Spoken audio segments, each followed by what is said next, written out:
Hey guys, this is Daniel from DLT's Nerd Cave, and this is our unboxing and review of the Hasbro Star Wars Imperial Rapid Fire AT-ACT.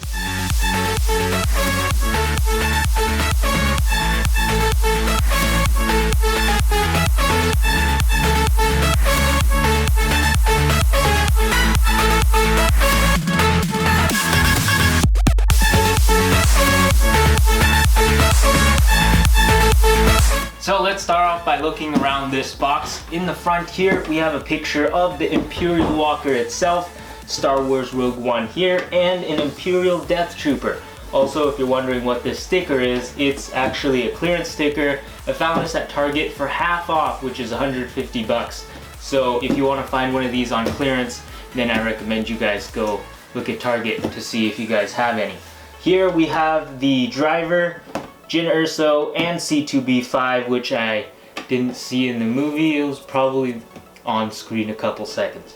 Anyways, looking over on the side here, we have this really cool graphic, and then on the back you can see the walker and that it is automated and it is 18 inches tall. Here's the droid, the driver, Jyn Erso, and a couple of the features here, along with a summary of this. If you want to read it, you could pause now. And over on the other side, talks about their new app, the Hasbro FX app, if you're interested in that or whatever. Anyways, let's get to opening this up right here. Take our unboxing knife and cut through the seals here. Go. See, we've got our action figures here. As you can see, C2B5, Jyn Erso, and the AT-ACT driver, which looks like the new Scout Troopers, or I mean the new Troopers.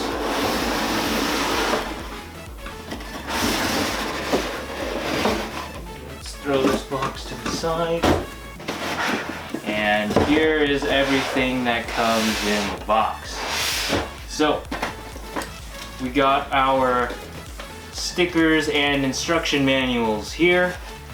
We also have the main body of this all-terrain armored cargo transporter. You can see here we got the 4 Nerf darts and chin guns that are included with this. Our legs right here. Let's see.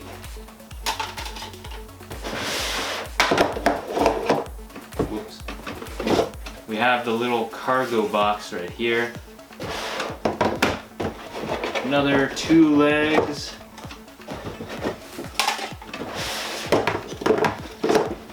And whatever these are, I forgot what they're called.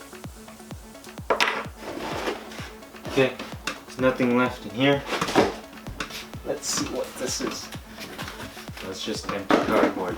So I'm gonna read the instruction manuals and get right back. So after a couple of minutes installing the batteries and putting this thing together, we have the AT-ACT fully assembled.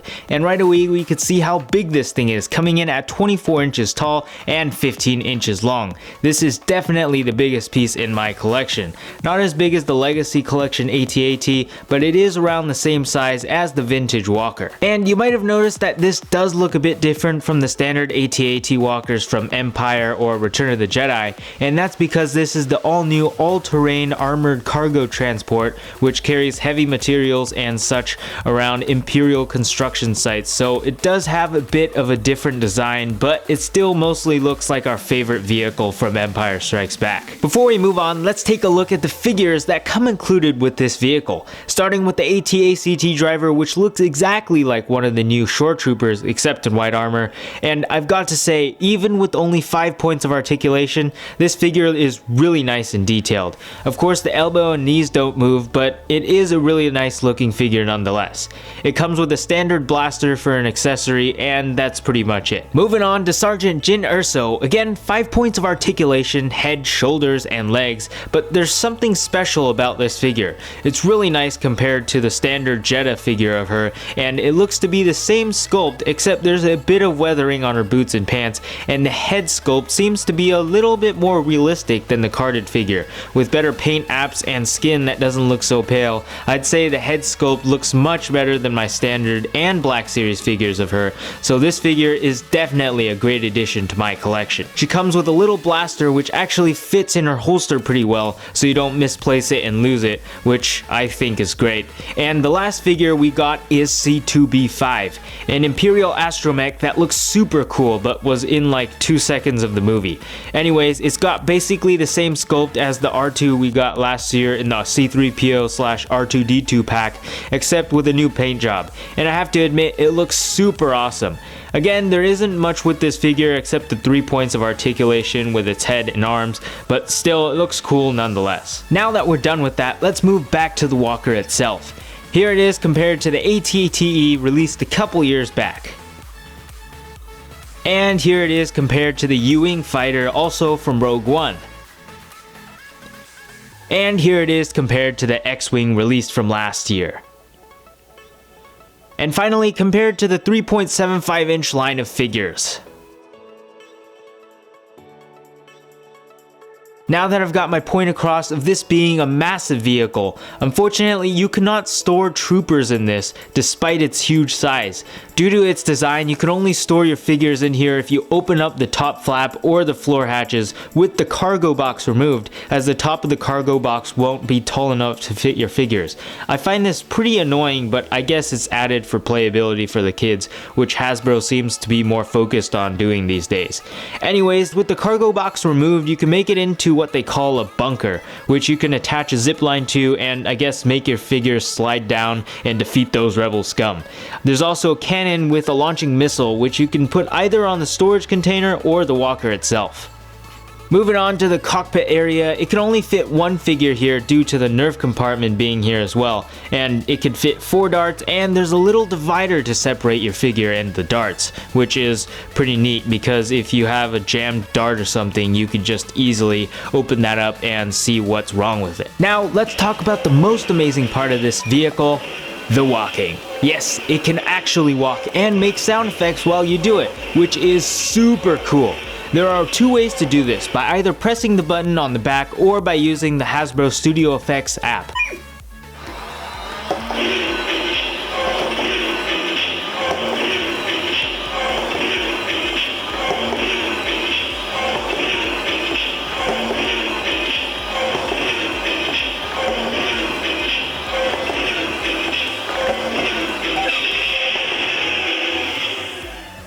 Aside from it actually walking, which is awesome, you could also move and rotate its head.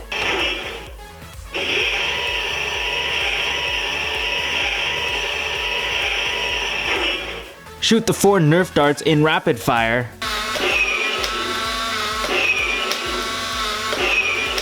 Or make sound effects for the chin guns while they light up in red. By far the coolest part of this vehicle is the electronics, and I mean, who doesn't want an Imperial walker that actually walks? So in conclusion, should you buy this or not? Well, at its $300 price point, I would take a hard pass on this. But if you find it on clearance for anywhere from $100 to $150, which is basically what Targets everywhere is doing right now, then I'd say sure, go for it. If you have a vintage collection or legacy collection AT-AT, then I don't really see the need for this since those are way bigger and much more detailed than this one. But if you have a vintage AT-AT from the 1980s or you don't have one at all, then I'd say this will make a fine addition to your collection. Anyways, that's about it for this video, guys. If you would like to see more awesome videos like this one, click here so you can subscribe to my channel and see more videos like this in the future. I'm Daniel from DLT's Nerd Cave. Thanks for watching.